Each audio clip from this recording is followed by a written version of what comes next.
Hiya, today I just wanted to chat, a quick one, talking about energy. When clients come round for Reiki, quite often know nothing about it to begin with. And they ask, what is energy then? What does this sort of Reiki energy, what does the whole, what do the words mean? I've come here because I know I need something. I'm not sure what I need. In fact, I'm not even sure if I'm here. Is a typical way of starting a program where people come and they don't know why they're there, but they need something, but they're not sure what, because there isn't a medical note for what they need. And that's where the holistic practices come in. And energy is really just you. You're powered by something, your heartbeat, boom, boom, boom. This is an energy. It's a pumping in of something that keeps your whole body working. And energy gives you life. You breathe in. So oxygen is a form of energy. You need oxygen and all the things mixed into it to go into your lungs, which give that functioning to obviously the heart and all the muscles in the body. Everything needs it. They need water as an energy. You drink water to help keep everything more liquid, keep more movement.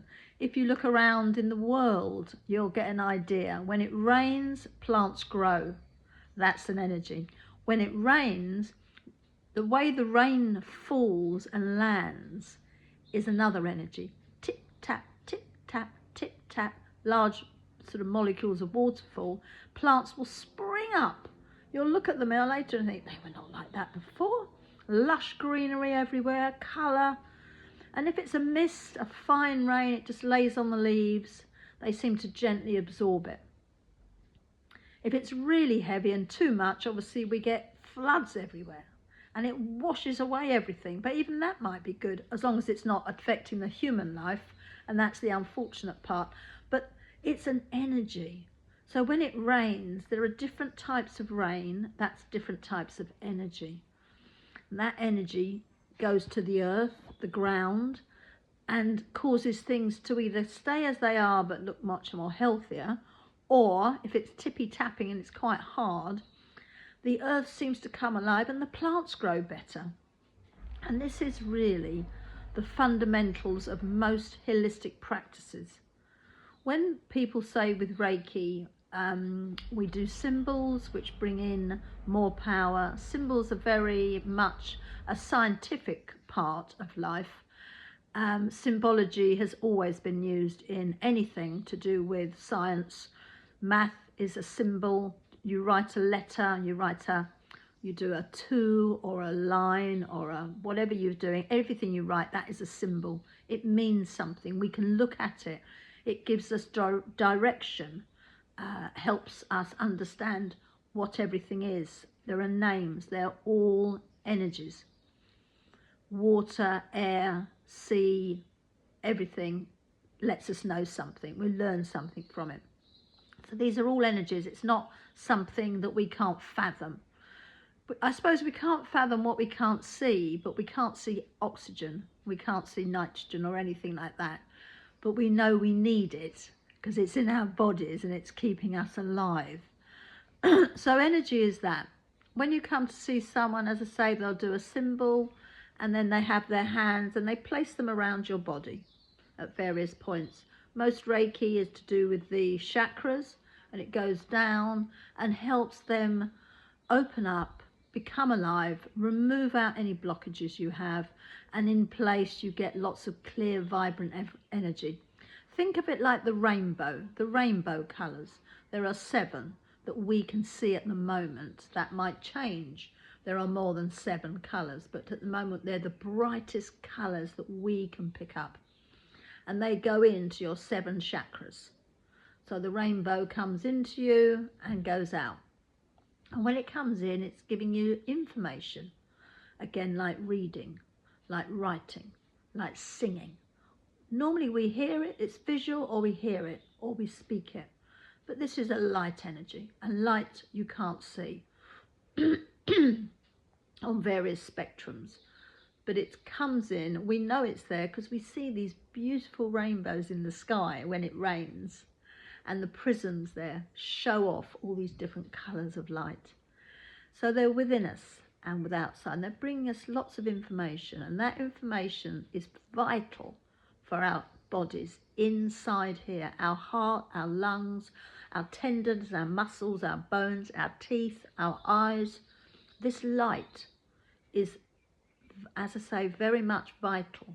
It brings huge amounts of information that we need to keep us all functioning. And within this, sometimes blockages occur from pain, trauma, stress. That could be stress at work, anything that causes you to be a little bit more, ooh. Once you start tightening up muscles without realizing, and that's what stress does, burnout does, being anxious, depression, overwork, over-exercising can do exactly the same. You tighten your muscles up and then you can't release them. That causes a massive knock-on effect to every part of your body. You could have originally started a problem somewhere in your leg through playing tennis, where you use a lot of the top muscles and you're moving around. Suddenly you get an injury, think nothing of it because it gets sorted out. But that injury can cause massive lower back pains. Because once your legs start to tighten up, your back then can't have the fluid movement that it had previously. And that then starts to go very tight. Once that tightens up, as you can imagine, the spine is supposed to be slightly curved. In fact, you go like that all the way down. And once all those start going in a straight line, then something's going to get very badly worn. So people then tend to get lots of back pains because their vertebrae and everything aren't working on a curvature. They're working on a much tighter scale. So everything that has like little dips in them for bones to fit in, so you get this movement like that. Once it all locks on, there's no movement. So that lovely little scoop out there is no longer being scooped out, it's being erased. And that's what the pain is, because you're making it flat by standing bolt upright, having your legs start off on that. So therefore you need fluid movement. To get to that point, massage is extremely vital. I would always say to people, if you can't massage the backs of your legs yourself with your hands and you feel it's not good, go for massage and have it done extremely gently. There are other ways. You can use energy healing to release all of that. Energy healing means that as you're bringing in these beautiful colours, these chakra colours into your body, they are different levels of heat. And this heat is what's going to release the muscle. And that will respond to colour. And it's not necessarily the colour you think, because the chakra colours are purple, indigo, I think this is turquoise, green or pink for your heart, orange, yellow and red. They're the sort of standard colours, but they're changing because red, orange and yellow are changing completely. Red's already gone, it's now salmon, the colour of salmon. Orange is changing from, it's very hard to say actually, it is changing to a paler. They're going into pastels. Basically all the colours of the chakra are going into pastels. But there are some new ones coming in for the ovaries. They're going to change and they're going to be like a very strong turquoisey blue, because that's the colour of birth. So there are lots of colours going to come in that are actually extremely important, and women in particular are going to gain more chakra colours, or more light, I'm not going to call them chakras actually, light colours to the body, because there are certain parts of the body that have been dehumanized or not loved, not particularly by women, but as a general rule in everything. And so more colours need to come in to heal our bodies, to help us understand who we are. And therefore there's going to be more colours coming in. So there'll be, people talk about this area having more colours going up to gold and under your feet. But I'm not saying that's not happening. There is lots of colours. Gold is around everywhere, but look at it as sparkles. Don't see gold as a band of gold. Look at it as sparkles of light, like you've got glitter and you're throwing it. If you want huge power to come in, it all depends on the levels you are at. But if you want to really boost your colour in every chakra, if you drew it or painted it in watercolours would be best. painted it and then threw glitter on it and then looked at that colour, that yourself, you can bring colours into your body. There is so much you can do with energy. It is fabulous. I do art meditation because that really accelerates your own healing of your body. I mean, I show you through tutorials how to get things, but the palette colours that you use, to begin with, strong colours are massive because they make a lot of impact. But at the moment, impact isn't where we're going to be going. So I would say stick with your strong colours if you really need to. There's always going to be a place for them. But aim towards pastel eventually. Pastel is really the language of the planet Earth and the universe. And because it doesn't need strength, it already has it. That's why you don't need strong colours. That might be the best way to help people understand why everything should be softer, why you need to be calmer and slower. The earth does not need power. It has more power than man could ever dream up or get together. Man cannot destroy the earth, but the earth can when it's had enough. And the earth is a living being. So that's the way to look at life. If anything's going to destroy itself, it will be the planet itself destroying itself because it's had enough. That can only come about from lack of love. Well, fortunately, the planet is extremely loved by some very, very powerful energies, and that's got nothing to do with human beings whatsoever. We must not think of ourselves in energy healing for the planet Earth. We help, no doubt, and I know we help because I've worked on it. We help because we need to recognize who is the most powerful, and that is the whole of planet Earth, the whole of the universe, but it's all at the moment still unseen. As it unfolds itself through quantum physics and various other ways of finding itself, and we all get to see the same patterning, then people will realize the true gods, the true power, where all our money should have been spent, and how we're going to rectify all our problems. But to gain abundance at the moment and look after yourself, energy is vital, and we cannot get it just from food and drinking. We need outside influences, and that's where all holistic healers come in. Mediums are the same. If you go to see a psychic or a medium, when they come to help you,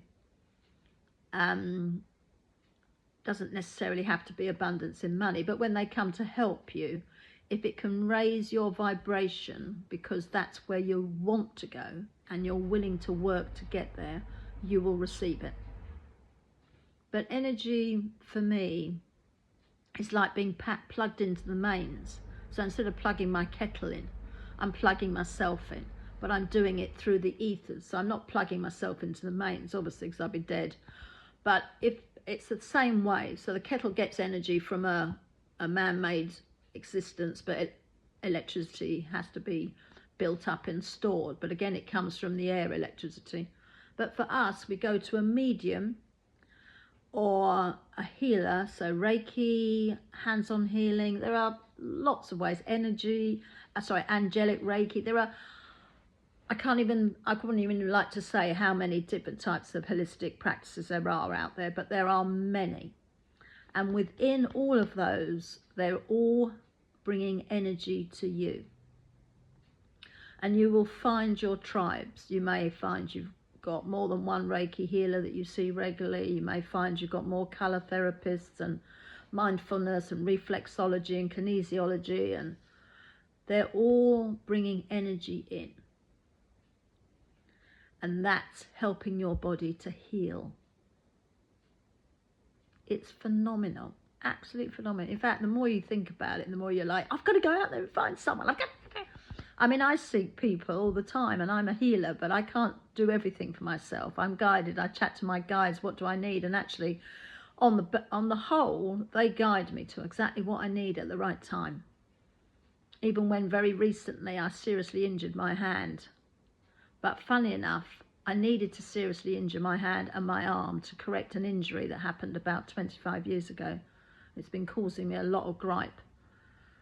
So instead of going to a hospital, which wouldn't have been able to sort it out, because how could it?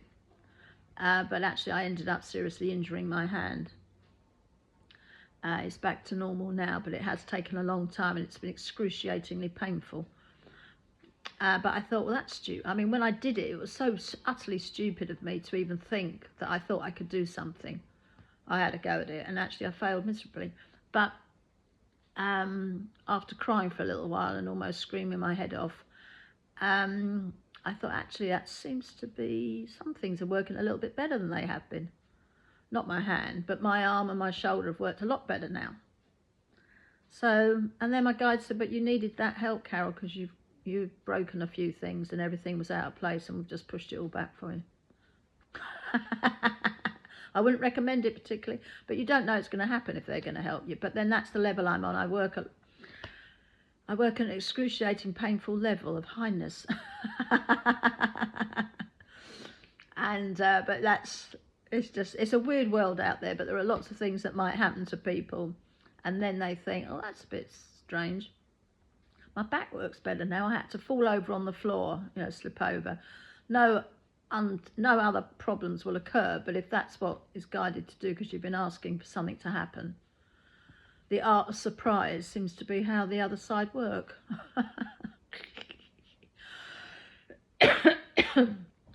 But so energy is an outside thing. It helps you. As I say, think of your rainbows.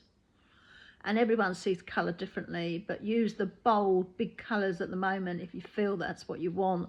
But eventually you're going to work towards the pastel shades, and it's like the sage greens, the lemons that are baby colour lemons. So there's no hard yellow in it. It's really soft colours, the baby blues, the baby pinks. They're bringing in these really subtle colours.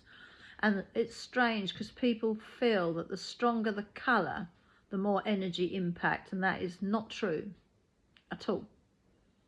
The more peaceful, the more gentle looking the colour, the more calming the look of colour is, as I've just mentioned. It's gentle, it's calming, it's kind.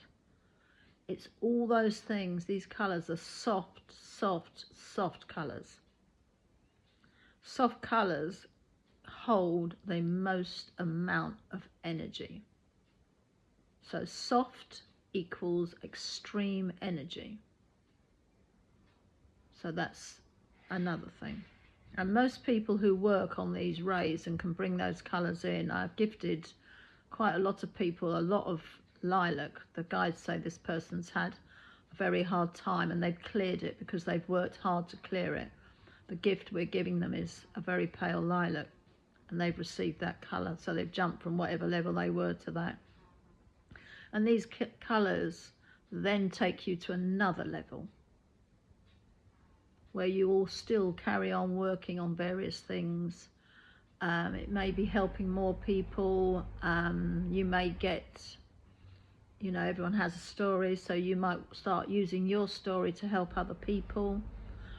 Lots of people with the most incredible hardship and the most incredible stories, they go on and help people who are in those stories themselves, instead of thinking, oh, I've done that and there's no way I'm going back to that. But they go and help people because they realise that if they've got out of it somehow, they can go back into the depths of those despairing moments and help people because they've got the experience, they've done it, they know what it's like. And some people's stories are just incredible. And then they work in that field and they're very successful because they've been there and done it. So seek out who you think is going to be good. I mean, you'll never know, really, even by listening to people's chats. But seek out who you feel guided to seek out. That's really the one way to do it, I think. And then realise that everyone is connected. And that's an energy in itself. We are all connected. I mean, have fun. Don't get wound up about things. And ask yourself, I need help. Call it out. I need help. Help will come once you start asking, but if you don't ask and pay, then you never get help, because paying, as in just, oh, I'm going to throw my money at this thing, and I'm going to throw my money at private care, I'm going to throw my money at this, I'm going to buy those tablets there, I'm going to get that. you really need to know more about yourself and be more sort of understanding that your body is so intelligent, it's super, super, super intelligent. And it is telling you constantly by the visions, that, as in the visions, what you see. So you've got a front door maybe, and you walk into your house, and all right, you can decorate it however you like. But your world, if something is wrong, it will keep happening wrong. It'll be wrong, wrong. And you could live in the most amazing house, you've done it up, and it's stunning, absolutely stunning. But whatever's wrong, your body will then start throwing it up to you again and again and again. And you'll think, well, why does this always go wrong? I don't understand it. Look at what it is that's going wrong and break that thing down. Whatever it is, break it right down. Don't look at it as an item, but break it down. And each time you break it down, ask yourself, how does that affect me? Then I don't get it. And then think, if I sit here and think about it, can I feel in me why this is wrong? And don't poo-hoo any answers that come to your head, because you'll never get past go. Start jolting them down and think, and then sort it. It's as easy as that. It isn't hard, but it's very difficult when you're in despair. It's very difficult when everything is out of your control and you really are suffering. They're the people who are going to find it the hardest. The people generally who have enough money to get on with things, can enjoy life, they may well be able to get higher up the ladder. But people who are much more in despair and they haven't got much of anything will find it harder. And that's when other people can come and help. Just being with people. I mean, there are lots of things. Say, oh, come down the cab, I'll get you a coffee. I'll get you a cup of tea. Come out, I'm going to buy you a cup of tea. Come out. I met somebody, she'd lost her purse, but she hadn't realised it yet, because I saw a pink purse and she was dressed in pink. So I picked it up and took it to her and then said, come on, we'll go to M&S and have a cup of tea. And that's what we did.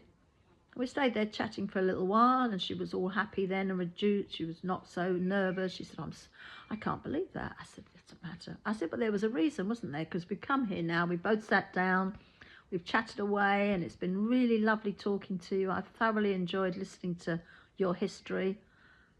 And I went off from there really thinking, what a fantastic day I've had.